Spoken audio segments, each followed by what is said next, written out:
Deb, this revelation about 70 kids missing came out during a meeting of the Child Care Task Force, a group formed to hold DCF accountable.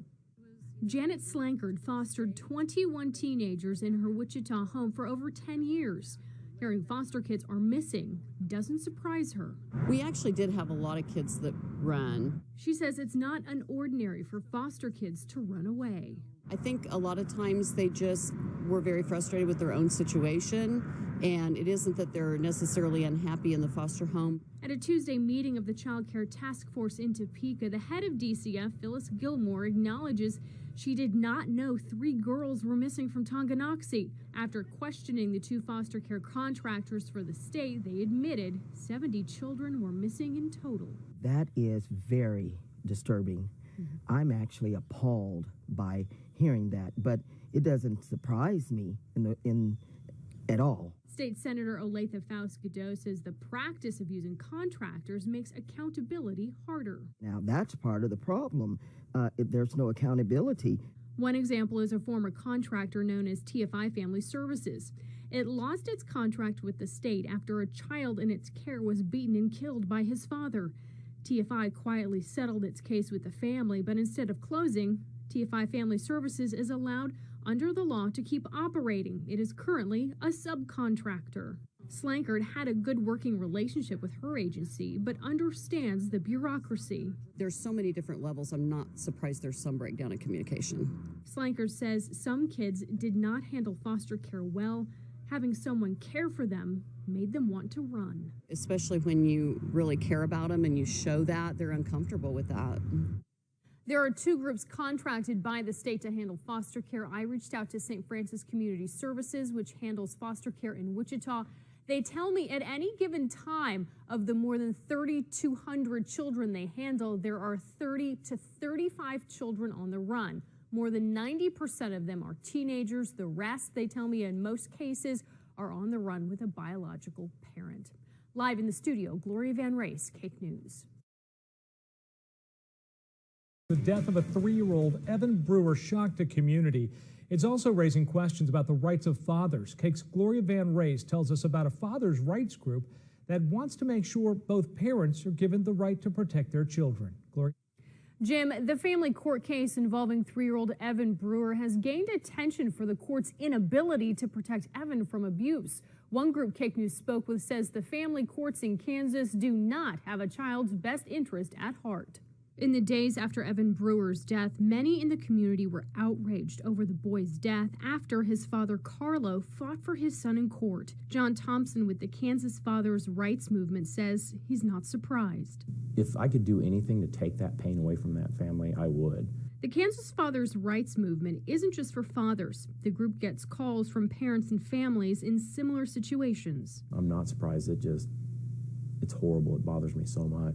Thompson says the Kansas family courts do not make decisions based on what is best for the child, but uses other factors to determine who gets custody. You will be able to read on like the Kansas Constitution that it says they can't make a judgment based on somebody's sex or gender, but they absolutely do in the family court, and they will tell you that's what they do. Yet Shayla Johnston, Carlo Brewer's attorney and cousin, feels the issue isn't mothers versus fathers, but a court system unwilling to cut through red tape. I don't think the problem is that mothers are given priority over fathers. I think the problem is that the court is giving priority to its own interests rather than children.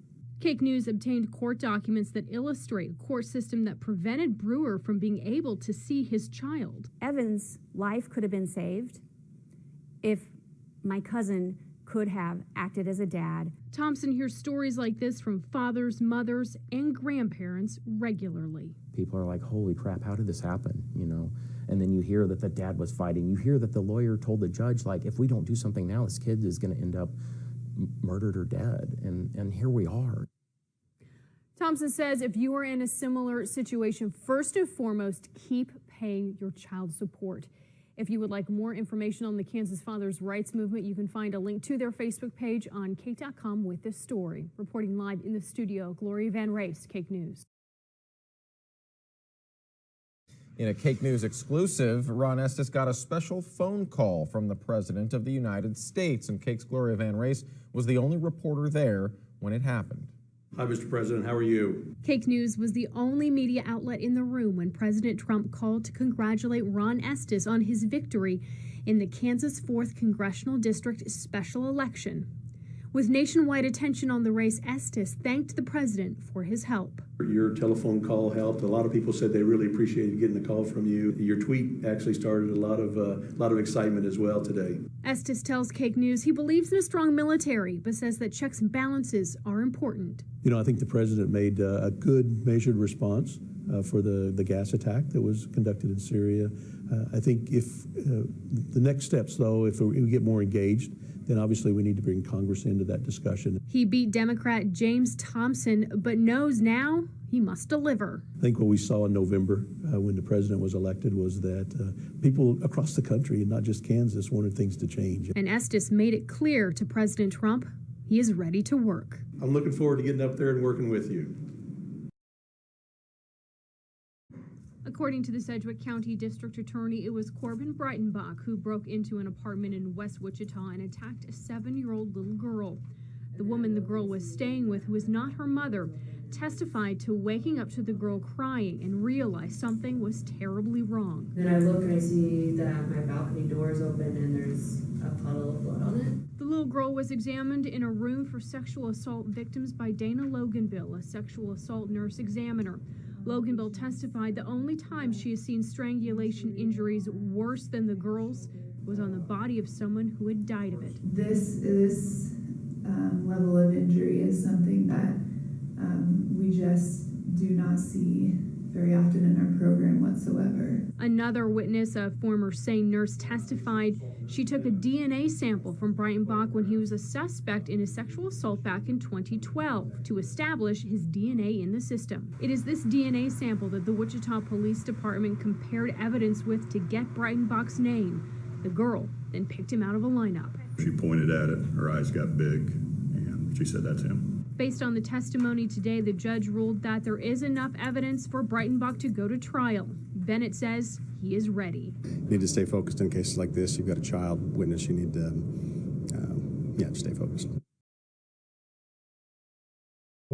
Jim, tech scouts from the Department of Defense are in town all week to hear from local innovators. Small businesses like Mike Matthias' company Knox are always looking for new business. It's a golden opportunity that you really can't pass up. The Department of Defense is looking for new and better technologies. We don't want to kill people, we want to put holes in things. So the Kansas Small Business Development Center put together an event to give Kansas companies the chance to pitch their idea to the DoD. There's a lot of innovators out there that were hungry for a place to go to be able to commercialize. All this week, small businesses and inventors here at the Hughes Metroplex can pitch their next big idea to the Department of Defense.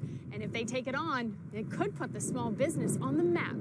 Matthias is pitching his software technology for video analytics that can screen job candidates and employees for emotional stability. Our video analytics technology is trying to capture is early detection of things like PTSD and depression and suicide risk, where maybe a safety net earlier can be routed to these servicemen and women. The DoD isn't just looking at weapons, but also health, communications, and even ways to save energy.